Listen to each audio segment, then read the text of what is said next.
Tjena och välkomna till Revansch avsnitt 4. Goddag. Här sitter vi inne en solig sommardag, men vad gör man inte? Nej, för tv-spel. precis. Ja, vad blir det idag Fredrik? Jag tänkte vi ska spela lite Hammer and Harry som jag har förberett så fint med. Men vad har vi för relation till Hammer and Harry då? Varför vill vi revancha det? Jag fick det av mamma en dag då man inte liksom fick grejer. Det var en regnig vardag. Fick det där i komplett box och sådär. Fastnade jag för det var väldigt roligt spel. Jag kommer inte ihåg om jag varvade eller inte. Det tänkte vi ta reda på idag. Jag såg det mycket i tidningar, tyckte det såg intressant ut, men jag köpte det aldrig själv. Så att min revansch blir ju mer för att verkligen ta reda på vad det var för jävla spel nu då. Och om det är kul eller inte. Så jag tar väl och kör igång kanske. Vad tror du? En gång. Jajamän.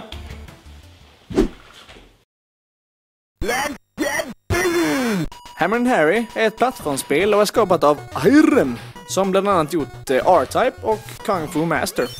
Runt 1990 började som ett ackordspel och kom sedan till NES 91. Men släpptes enbart i Japan och Europa och vi i Sverige fick det så sent som 94. Det unika med Hammer and Harry är att spelet innehåller röster som till exempel och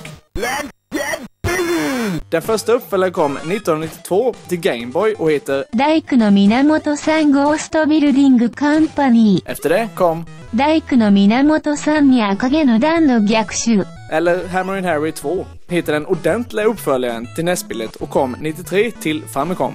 93 kom Ganbare Daiku no Minamoto-san. till Super Nintendo och en till uppföljare till Game Boy-spelet släpptes vid namn Daiku no Minamoto-san Robot Teikoku no Yabo. och kom 1994. Game Boy Color fick 2000 ett pusselplattformsspel kallat Daiku no Minamoto-san Kachi no Tonkachi ga Kachi. Hammering Hero heter det senaste spelet och släpptes till PlayStation Portable 2008.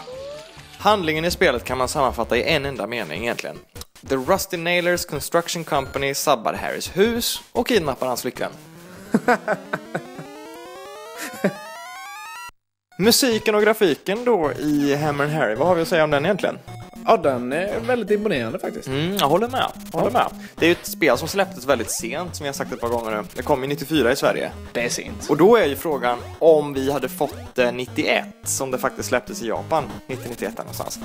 Hade vi blivit mer imponerande än vad vi kanske blev då 94 när det kom? Ja, det hade vi nog blivit då. Vi hade nog sett det med andra ögon då faktiskt. Ja, det tror jag också. Det är ju, jag håller med, det är väldigt fint spel. Ja, stora fina sprites på karaktärerna. Och jag tycker att det står ut på banan lite här och där. Ja, alla är AI för sig. Banorna kunde ju varit lite mer eller detaljerade så att säga. Ja, jag tycker det finns ju många bra detaljer som bara är med en enda gång. Och det gillar jag. Men det finns ganska mycket döda ytor och sådär på banorna. Som exempelvis de här väggarna som bara är ett brunt block som man måste slå på. Ser ut som en jävla kartongbit. Ja, precis. Så att det finns både gott och ont att säga om grafiken. Men jag tycker att totalt sett så är grafiken väldigt fin. Ja. Det är bra design på allting. Nu vet jag inte om det stämmer, men vad jag läste så var det väl lite så att ackordspelet hade sin grafik. Och givetvis gick det inte att få in allt det minnet som fanns på ett ackordspel på ett NES-kassett, så lite fick brytas av. Men man har ju sett bättre NES-spel med definitivt snygga grafik. Ja, men i övrigt om musiken då och ljuden och sådär i Hammer and Harry, vad tycker vi om det egentligen?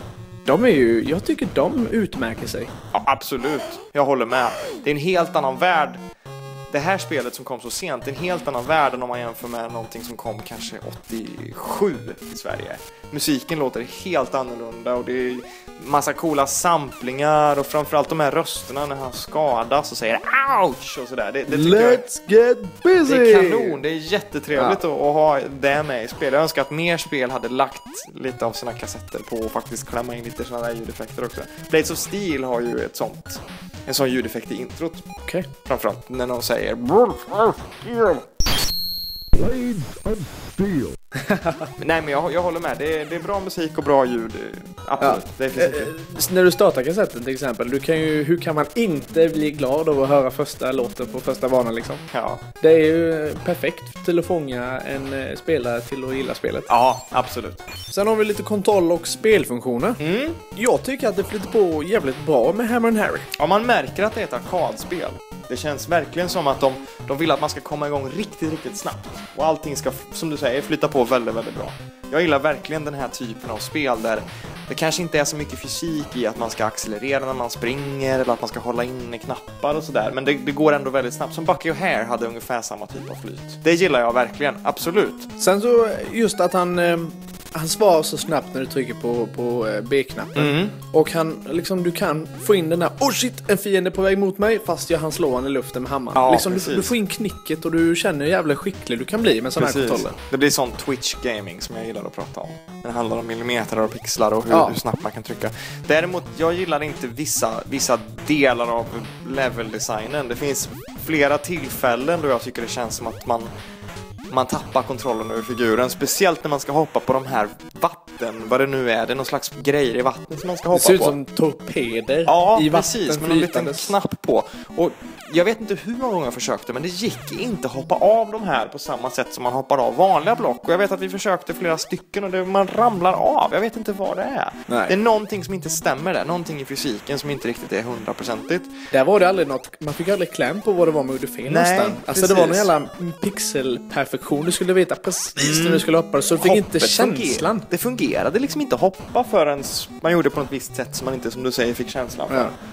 Men det finns väldigt, väldigt mycket power-ups i spelet. Det är ju jävligt kul. Ja. Annars hade det blivit långtågigt då. Ja, jag tror också jävligt långtågigt. De har ju en bra mekanik i hur man slår ihjäl folk med hammaren och så, och hur man hoppar och sådär. Men jag gillar det här med att man kan få en jättestor hammare och man kan få en slags... Jag tycker att det är en chilifrukt, men jag vet att du tycker annorlunda. Jag tycker det ser ut som en prickig karv, som vi säger i Småland, eller en medvust, som det kan heta. Vad det nu än var så gillar jag den mekaniken också, att man slår helt och hållet runt sig då. Och sen även man kan få någon skyddshjälm och man kan få, vad är det mer? Det finns allt möjligt egentligen, byxor av något slag, va? Ja, en klocka, va? Så tiden stannar lite. Och power-ups, alla spel borde ha power-ups. Man ska inte ha för mycket power-ups, men några power-ups ska man ju ha. Ja, men det är liksom så här, om du har ett spel som du får power-ups på, då blir det ju roligare att spela, för du känner ju hur överlägsen du blir i spelet. Och gör det skickligare till att hålla dig vid liv och behålla de här power-upsen. Ja. Vad har du för favorit-power-up då? Min favorit är nog Jätteklubban, och det beror nog inte på att den är så himla bra. Det beror på att den ser så dum ut, tycker jag. Ja, min med. Den är så jävla fet. Ja. Men den fyller ju sånt jävla tomrum så du kan skydda dig bakom den rejält, och fienden dör ju helt enkelt snabbare. Ja, visst. Men banor, svårighetsgrad, fiender, skillnader och så vidare. Lite mer, vad ska vi säga om spelets detaljer på det sättet? Så ja, banorna håller ju sig rätt. De är ju inte så jävla långa, va? Nej. Men det är ändå lite på vägen som hindrar dig från att klara den helt igenom. Du får ju börja om rätt långt bak, va? Checkpointsen är väl inte så jävla snälla. Det är det ju. Men det är ändå inget svårt spel, tycker jag. För att det finns ju bossar. Och vissa av bossarna, det är nästan som att man tror att det är ett skämt eller en uppgjord fight. För en del av bossarna är bara att ställa sig i ett hörn och slå tills de dör. Så att det känns som att designen på nivåerna och bossarna är inte så genomtänkt. Eller nästan slarvig, skulle jag vilja säga i vissa fall. Ja, vad säger vi om svårighetsgraden framförallt i spelet då? Vi klarade det ju ganska snabbt. Ja, vi gjorde ju det. Sådär, ja. Ja, där satt den. Ja. Skönt det känns. Det var inte jättesvårt. Men vänta nu. Är det inte ett till varv? Jo, det är det fan för mig. Det är säkert svårare, men då kan ju du ta det då, Mr. Hardcore Player. Ja, riktigt så hade det ett andra varv också. Det hade det faktiskt. En helt annan syn på spelet med den svårighetsgraden faktiskt. Ja, det var ju lite svårare. Men level-designen var ju fortfarande likadan. Det var ju inte mer fiender. Fienderna alltså egentligen, det var enda skillnaden var att de tålde mer stryk. Och jag tycker att det kändes mer korrekt på andra varvet. Ja, det gjorde det. Som att spelet har tonats ner på första varvet. Jajamän, för det var liksom så här, nu är jag så där skulle det se ut. Man tyckte precis att det här skulle varit egentligen originalet på grund av deras korta banor. Ja, precis. För nu har du övat ett varv. Ja. Så tvåan blev inte så jävla svår ändå. Nej, det blev ju inte det. Strategin på bossarna satt ju fortfarande. Det är ju absolut inget hardcore-spel, Hammer & Harry. Det är det verkligen inte. Jag kan tänka mig att efter Battletoads så där så är det väl inte jättesvårt kanske. Nej, det här var ju en barnlek då, va? Ja, visst. Nej, men alltså det här kunde varit lite mer utmanande. Han är ju så jävla tuff, Hammer & Harry, men spelet i sig var inte så svårt. Men jag tycker ändå att det är ett kul spel så sett. Men Kunde höjt svårighetsgraden lite. Ja. För det är ju så jävla kul. Det är ju inget, det är ett spel som kanske är roligare att ha och spela lite då och då än vad det är att sitta och fila på sina skills. För det finns ju inte så mycket mer att göra när man har klarat ett varv till. Nej. Då är det ju färdigt, då är det ju slut med Hammer Harry. Sen kan man ju få lite en chip and dale effekt på det också. Att i och med att spelet är enkelt så kan det handla om hur fort kan man klara det. Eller hur många poäng har man när man klarar det. Att det handlar inte om att man ska klara eller inte, utan det handlar om hur fort. Ja, att det blir en tävling i sig. Men nu vet du ju med 100% säkert att du har klarat spelet. Så att nu har du ju verkligen fått en revansch på det. Och jag har också fått en revansch på det. För att nu har jag bra koll på Hammer Harry. Nu har jag ju spelat det från början till slut. Nu kan jag i det här spelet. Det här lägger vi på hyllan nu, Fredrik. Det gör vi absolut. Sådär, ja. Det var inte så svårt på andra varvet heller. Nej, det bara skit till. Det var Hammer Harry det. Vad tyckte vi om spelet nu då? Jag tyckte att det var alldeles för kort. Det var för lätt. För få banor för att det skulle liksom hålla sig i en hög svårighetsgrad. Vi klarade rätt snabbt, alltså första varvet. Andra varvet var ju lite svårare då. Och så kunde det nästan varit första varvet så svårt som andra varvet var. Eller att de hade haft fler banor i den lättare versionen. Jag tycker det är för kort och för lätt.